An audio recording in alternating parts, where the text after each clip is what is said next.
Hello, Cuthbert. Quick, is it true? I mean, true. Quick, 2nd of May. Yes. Yes, on the 2nd of May, you'll be allowed outside. Again, the restrictions are being lifted on captive birds. In the UK, you can be let outside. Quick, that's good. We still have to, obviously, unless you're in we're in a 3-kilometre protection zone. Quick, are we in a protection zone? No, we're not. Oh, quick, I just did a poo. Was that a number 5 or a number 10? Quick, I don't care really. It's the 2nd of May, so I think it should be a number 2. Number 2, is it? Yeah, so from the 2nd of May, captive birds are allowed outside.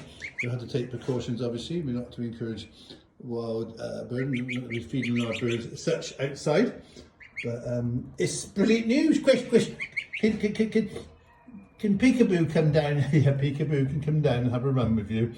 Oh, and Noodle, Noodle. Chris, we can have fun. We can have a run in the grass. Oh, Chris. This is so exciting. I know Caroline's excited as well, and Zoe. And a lot of bird owners have been obviously taking lots of precautions. But the emus can come running out. Oh, Chris, I can do a zoomie. You do a zoomie with Caroline. And you know where our animals. So, Cuthbert, come here. Come here. Oh, Chris. Whoa!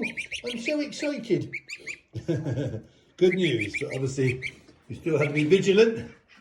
And yes, our birds will be allowed out. But of course, we will put them back in at night for their protection. Chris, this is so good. Oh, yeah. I'm going to do zoomies all night. Well, you're not pooed again. Chris, I pooed on 22. So you pooed on 10, 5, 22. Chris, I can't help it. This is going to be amazing. Whoa, off we go. Anyway, brilliant news. We love you. We love you more.